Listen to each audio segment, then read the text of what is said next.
All right, ladies and gentlemen, welcome in to a very special episode of the BCP. Like we're saying, guys, this one is long overdue. This guy is an icon on the indie wrestling scene and beyond. He is a ring announcer, commentator. He is all over the place. He's in the sports world. He's in the cage. He's everywhere. And this is ahead of his August 27th inaugural ball. That's the benefit for the International Pro Wrestling Hall of Fame, which I have a bunch of questions about. Please welcome in our good friend, Mr. Mike Falvo. Applause trap. What's up, bro? How are you?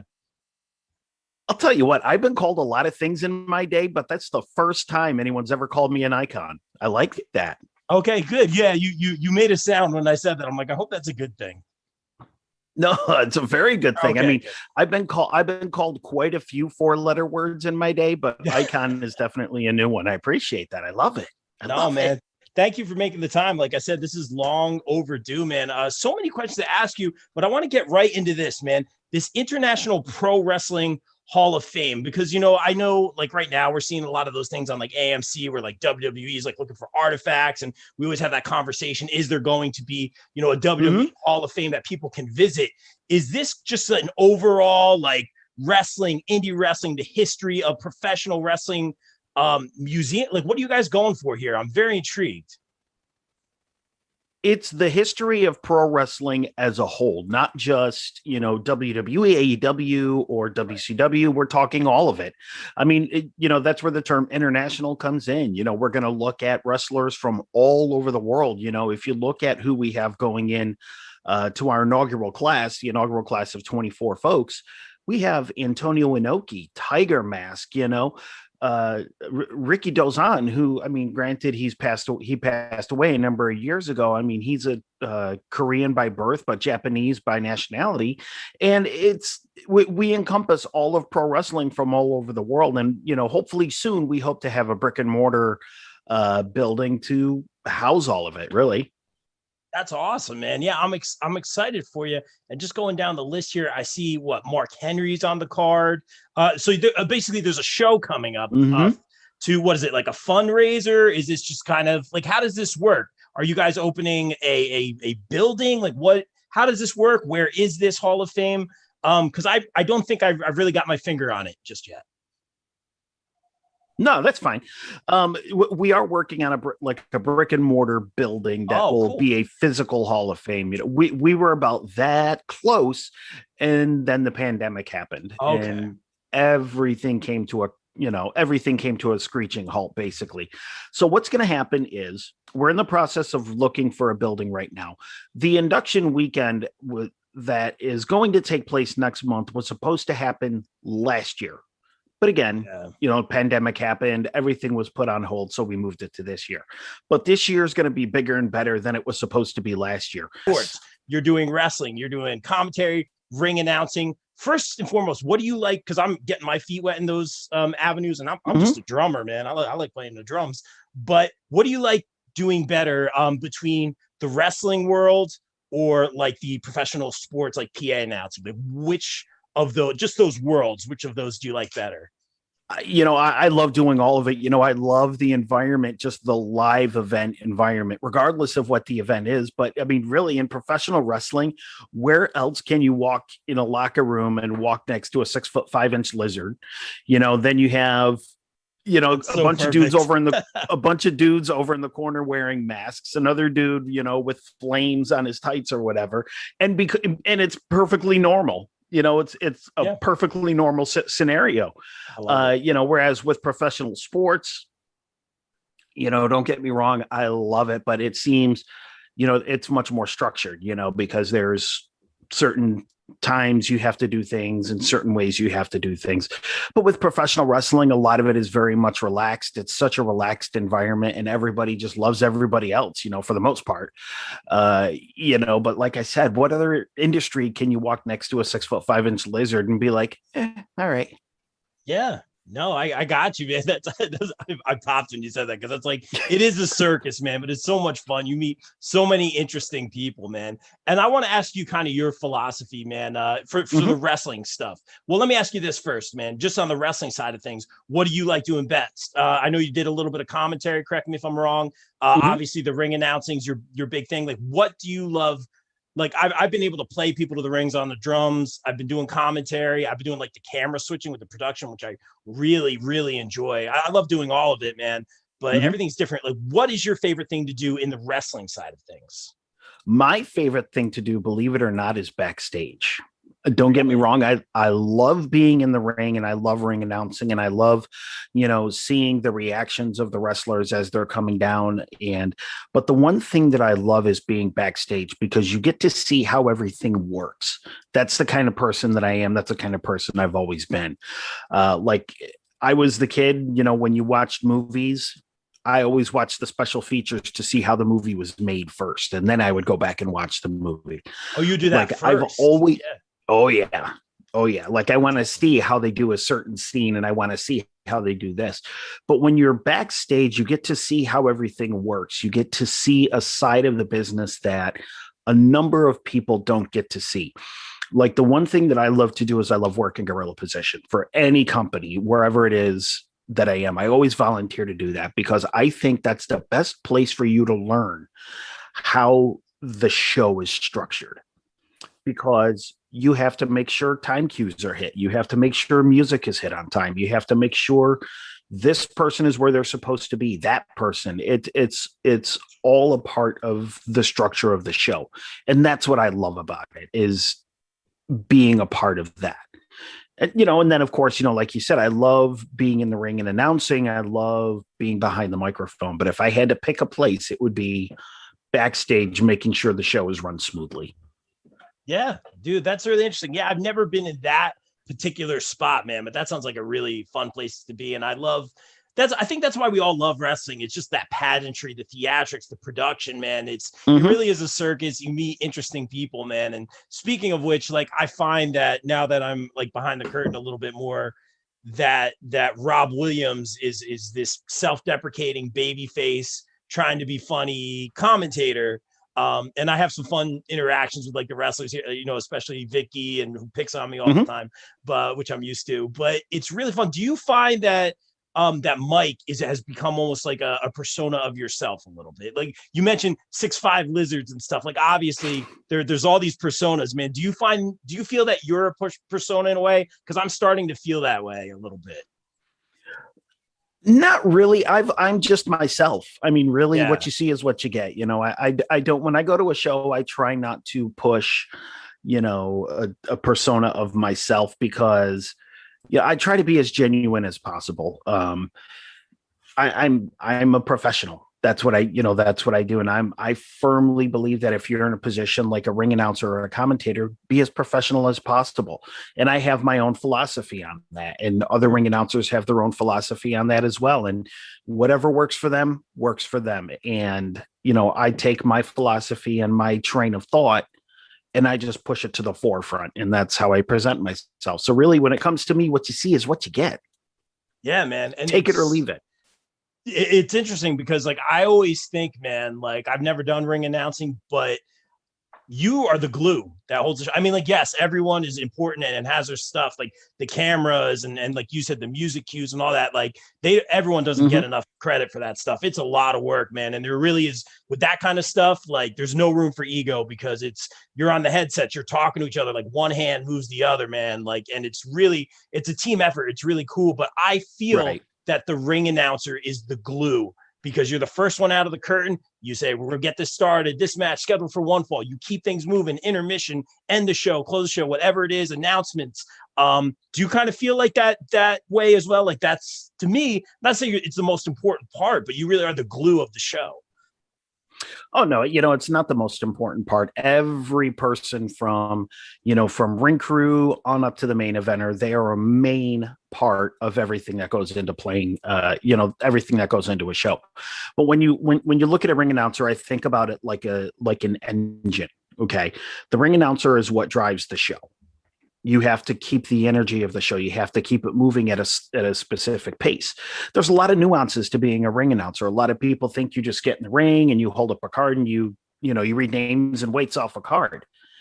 You have to know when the crowd is losing energy, what do you do? Okay. Yeah.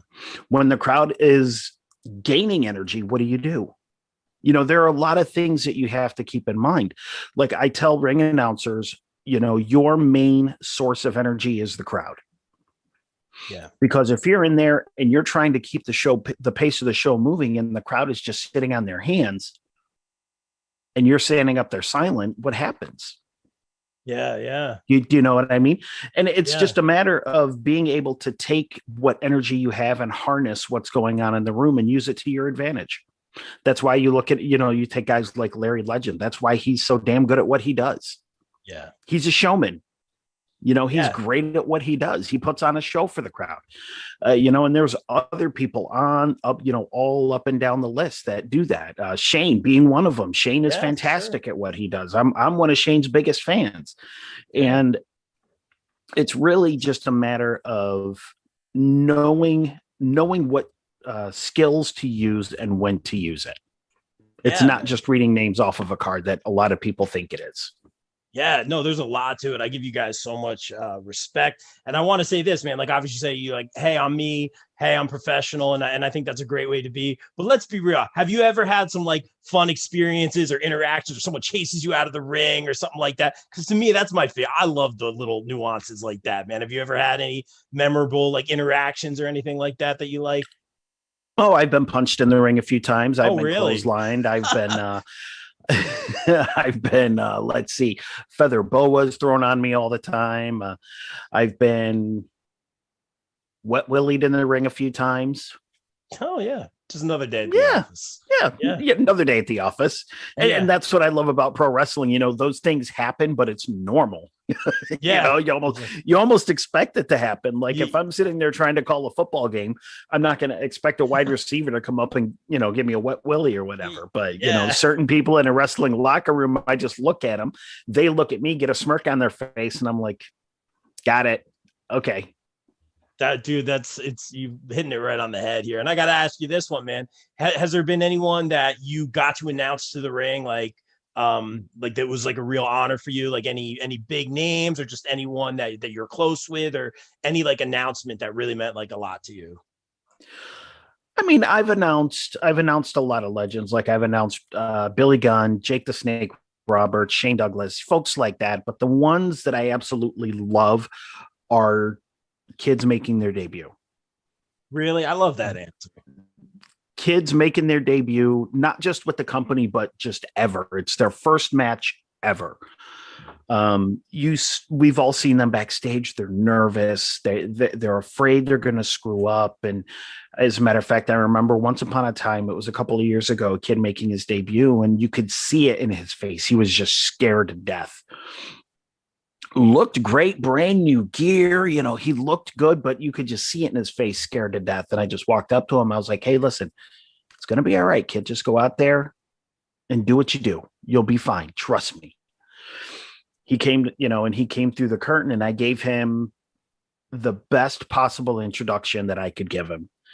And you could see it in his face as he was coming down.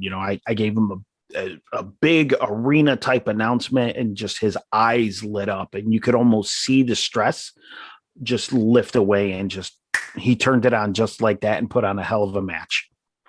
Dude, that's my favorite story, man. That's really amazing to hear, because it's like, I'm just trying to put like myself in his shoes, just like kind of like, it's time, go through the curtain. And then it's almost like, I don't want to say a crutch, but almost like having that support from you, just like hearing the voice and like coming in. It's like, hey, we're together here. Like, you got him. I'm sure like he felt that, man. And that's what it's all about, man. That's amazing. I mean, I remember when because I wrestled once upon a time. I actually. Oh, really? Yeah. I trained in the UK, my man. I did not know that. Okay. Look at you. Well, now you know, and knowing is half the battle. That's right. Knowledge is power. That's right. And I remember, because they say once you get through the curtain and you take your first few steps, it then things start in motion, and it just becomes not clockwork, but it just becomes automatic after that. But I was scared. I was scared to death, man. I'm not going to lie. Your biggest fear is that you're going to go out there and you're going to screw up. But going out there and, I try to make them feel as comfortable as possible. And don't get me wrong, I love announcing for the legends, folks I grew up watching, like Jake Roberts, like Shane Douglas. But when you have those kids who are brand new to the business, and you have to think about it this way, they are brand new to the business. They come through that curtain. Who's the first voice that they're going to hear? Yeah. True. Yeah. You look at a guy like Jake the Snake Roberts and Shane Douglas and Billy Gunn and so on and not taking anything away from them at all, but how many announcements have they heard over their careers? Yeah. But they still might have an opinion, and I'm sure some of them share it with you too. Oh yeah, they have. Yeah. They have. But that kid coming through the curtain for the very first time, you're the first voice he's going to hear, and he's going to remember that for the rest of his career. So when I say, those are my favorite, that's why. Yeah, dude, that's such a great answer, man. And you mentioned all these names, like I'm a big name dropper, but who were your guys? Like, do you watch as a kid? Like, who were your guys or girls? Oh, when I watched as a kid, Savage, no doubt. Oh, that was your guy, Macho Man? Savage was my guy. I was born and raised in Utica, New York, and as a matter of fact, the very first show that I went to, he was on it. The very first house show that I went to when I was a kid, and then. Wow. I saw him. I actually went back because I found a website that keeps track of where then it was WWF, where they would travel and who was on the card. So I decided, all right, let me see who of these shows who I saw the most. Yeah. Oddly enough, it was Savage. I saw Savage 7 times live in an intimate setting. Didn't even realize it when I was a kid, and I remember he came through as WWF champion and wrestled Harley Race. And at the time, I didn't realize I was watching Harley fucking Race. Yeah. Yeah. As a kid, at the time I was, it's just King Harley, whatever. But I was 8 years old. So please, nobody come after me with torches and pitchforks, But, Savage was my guy. I mean, obviously Hogan was everybody's guy back in the day, but I loved Randy Savage was always my guy. Ricky Steamboat was my guy. I loved Ricky. I just loved the fact that he couldn't be bad. He just couldn't do it, no matter how hard he tried. Did you ever get to meet Savage? I didn't, unfortunately, and I really wish that I did. I really wish that I did. Oh, he's the one guy. As a matter of fact, just yesterday I was watching some old Survivor series, and my daughter was sitting next to me, and I said, hey, babe, guess who that guy is? And it was, Savage on the top rope doing his thing. I said, that's Daddy's favorite. That's Randy Savage. She goes, oh, I want to go see him. Aww. And I'm like, babe, he passed away a long time ago. And she goes, oh, my God, I'm so sorry. Aww. Oh, that's sweet, though. We always have the guys on the show. Our guy, lay editor in chief, Bill Bodkin, and he always says, man, being a girl dad is like the best thing ever, man. Is that like one of the joys of your life, man? And does she get it? Like, is she into the wrestling thing? Because like, I feel like my family doesn't really get it, but like, is she into it? Not really. I mean, I'll put it on, and she'll kind of sit there with with her tablet playing her games, and she'll look at me and she'll be like, Daddy, wrestling again? And I'm like, yes, dear. Yes, nice. Dear. But she kind of just does her own thing. It's just, with her, it's like, all right, whatever, Daddy's watching wrestling again. But I try to get her involved, but she's 7. So I get you, man. Yeah. I feel like my dad's like, you're doing what? Like, where are you going? Like, what you're commentary for wrestling? I was like, yeah. Like, what are you doing with the cameras? Like, he's like, oh, that's a thing. Yeah, that's a thing. But he's supportive. I just don't think he gets it. Yeah. But yeah, man. So you go from obviously being a fan growing up. So then you went to training in the UK to becoming an announcer. How did that all come about? Oh no, I trained to wrestle. Or I'm sorry, trained in the UK to wrestle. Then obviously becoming an announcer. Yeah, right. That's what I meant. I'm sorry. I was in the service at the time. I was in the Air Force, and I was stationed. Were you really? Yes, 12 years. Wow. Well, thank you, sir. Oh, thank you. I was stationed at RAF Lakenheath, which, if you're not familiar with England, it's kind of midway in the the midpoint of the country. Okay. It was 20 minutes away from Cambridge, so I was able to get a train in Cambridge and hour and a half into London. I was actually deployed at the time, and I'm sitting at my desk one day, and I'm like, I'm going to do it. I'm going to train.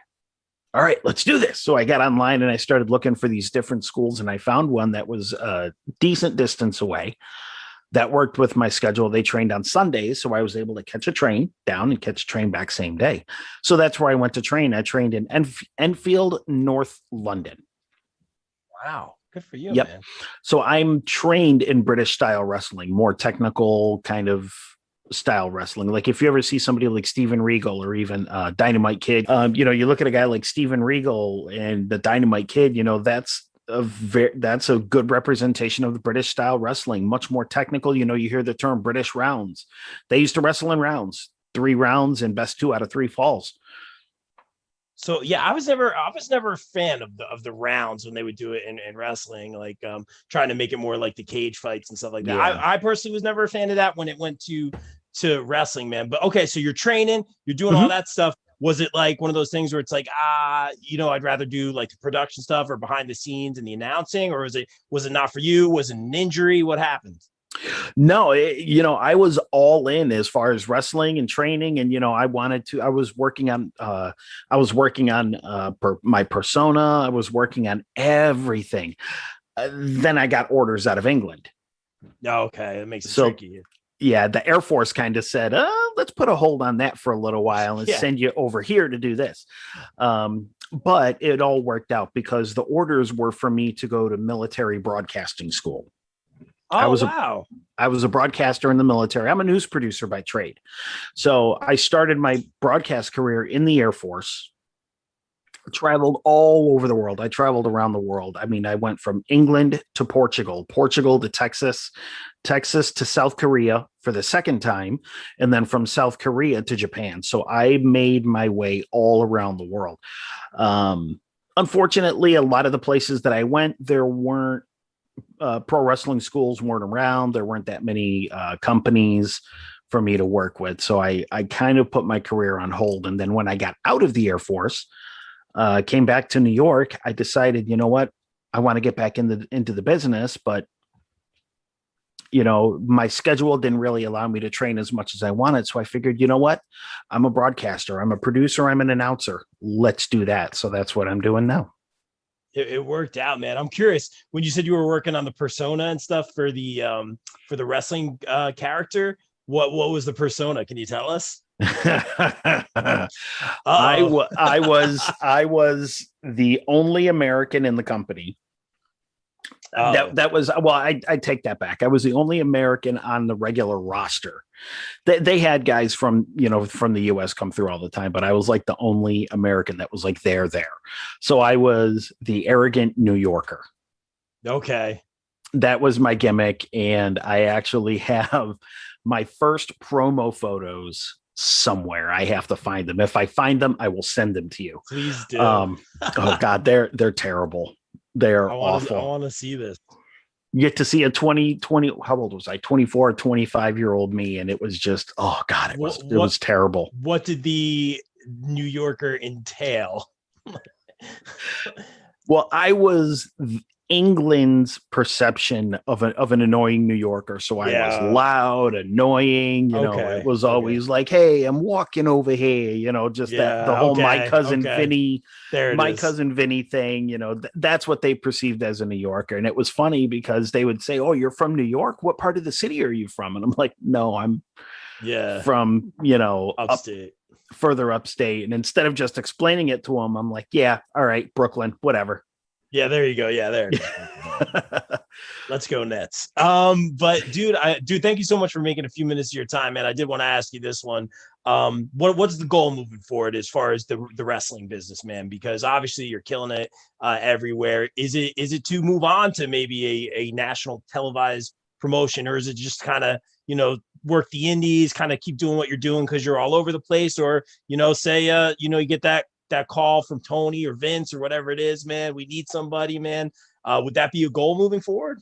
Absolutely. I honestly think that if you get into this business and you don't have a goal to be on the national level, then you're in the business for the wrong reason.